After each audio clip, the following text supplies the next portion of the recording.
The friends scatter around the world, some having their college degrees and some working. It's almost holiday and Martha sends a message to their group to tell them she will be returning soon and she can't wait to meet them. Bethany is at home when she sees the message and she is so happy, while Fridge is at the gym when he receives it. On the other hand, Spencer is at a supermarket in New York where he works part-time. He is arranging the toothpaste when he sees the conversation notification and he goes to check the group message before continuing his duty. He gets distracted with the message and his boss screams at him to call his attention. He apologizes for his slow works, claiming he is going for holiday that night, but his boss sarcastically replies that if he isn't careful, he will go that day. He arranges the toothpaste and that evening he carries his loads to the train station to travel. As he drags his heavy box away, its handle breaks. He carries it and when he gets into the train, he sees his friends' message that they will all meet at Nora's place for dinner the next day. After reading the messages, he goes to Martha's Instagram page and he checks all her pretty pictures.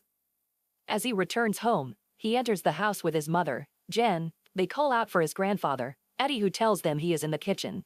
Upon entering the kitchen, they meet Eddie, who has just finished in hip surgery and he is just recovering, on the ladder. Jen screams at him, telling him he doesn't have the strength to do such, but he claims he is fine and nothing is wrong with him. He even claims he wants to return to his house, but Jen tells him it's mission impossible. Jen asks Eddie if he has called his former business partner, Milo, who has been trying to contact him, but Eddie insists he doesn't want to talk with Milo. Eddie offers to help Spencer carry his loads to the room, and as Spencer enters the room, he sees that's the same place Eddie is staying. He asks to stay on the couch, but Eddie refuses. He sleeps on the bed beside Eddie, and Jen comes to meet them that night that she is going out every early the next day and the heater repairer will also be coming. Spencer tells his mother that he is going to Nora's place with his friends the next day, and Eddie, annoying, asks why Spencer is going to Nora's. It turns out Eddie and his business partner, Milo, owned the restaurant before they sold it. Jen tells Eddie to leave the restaurant alone and leaves for her room. Before sleeping, Eddie asks if Spencer is still with his girlfriend, Martha, but Spencer replies negatively. When Eddie asks what ended their relationship, he tells Eddie that long-distance relationship is hard and he feels they have all grown past those days. He confides in Eddie that he misses his last year times where he was at high school and he had a girlfriend. However, Eddie tells him there are different girls in New York and he should pick anyone he wants. He advises him to stop sucking on the past, as this is the best time for him and things will only get harder growing in. That night, Spencer remembers their old game, Jumanji. He goes to open it. The following morning, Martha enters the restaurant. She meets Bethany there and they happily hugged. Fridge comes to join them too and they try to gist and talk while anticipating Spencer. At home, a knock wakes Eddie up. He assumes it's the heater repairer, but when he opens, it turns out to be Milo. He angrily asks Milo why Milo has visited and reluctantly allows Milo fry eggs. At the friends' date, Fridge asks Martha if she is still with Spencer, but she replies they are on a break. She asks them if they have been speaking with Spencer. Fridge claims he has been busy, while Bethany says she calls Spencer but he doesn't pick up. They decide to call him again, but he isn't picking up, so they decide to visit his house. While Eddie and Milo are having a forced breakfast, the kids knock. Fridge recognizes Eddie and Milo and asks to eat their meal. While Fridge is in the kitchen, Martha goes to Spencer's room but doesn't find him. Bethany comes to meet her there and they hear banging on the building. The kids figure it's just like Jumanji and they move to the storeroom where they see the open box. They assume that probably Spencer has gone to find a repairer for the game, although they wonder why you will want to recreate that horrible game. They decide to call him again and his phone rings inside the room. They see he didn't go out and he is probably inside the game. Fridge is super angry at what's happening as he remembers how they barely survived the last game. Martha insists they have to follow and help Spencer and she touches the game. It switches on and since the game is broken, he takes them and immediately leaving behind Bethany. Arriving at the game world in another body, Martha sees a man who she assumes to be Spencer but finds out it's Eddie. Milo also shows up in a new face and Fridge too. They realize Bethany and Spencer are nowhere to be found. Eddie and Milo are both asking where they are and Martha tries to explain to them that they are in a video game and Spencer is also in the game, plus they have to find Spencer.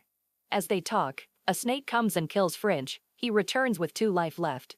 They see a plane and they go to meet the video personality inside of it, Nigel, who tells them that the city of Jumanji is suffering from drought as Jurgen the Brutal has attacked the city and has taken the Falcon, which is responsible for giving him water and power as long as it's seeing the sun. However, Jurgen has kept the Falcon in a cage and it's no longer seeing the sun, which is causing the drought. He gives them a map and asks them to find the Falcon, telling them they can leave when they finish their mission. He tells them the plane doesn't have a brake and they have to jump. They jump into a desert and Fridge, their geologist, try to check the map. An ostrich attacks them and they ask Milo, the zoologist, to tell them about the ostrich. Due to its slow speaking, the ostrich attacks Eddie and kills him. Martha informs them they all have free life and if you exhaust all, you will die. A park of ostriches attack them but they survive due to the fearless strength of Eddie, who is Braveheart in the video world and he is the greatest opposition to Jurgen. They continue their journey in the desert while Bethany goes to meet another avatar, Alex, player for help. They enter a club where Braveheart means flames, his ex-girlfriend, and they also witness an avatar convicted for stealing and they find out it's Spencer.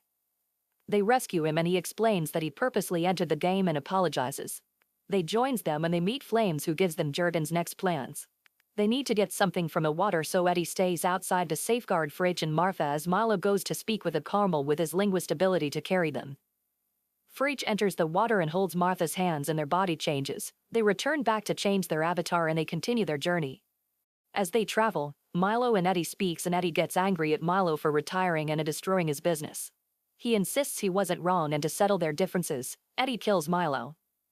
They continue their journey and some monkeys attack them. They survive till the end of bridge and when they reach there they meet Alex and Bethany who is now a horse.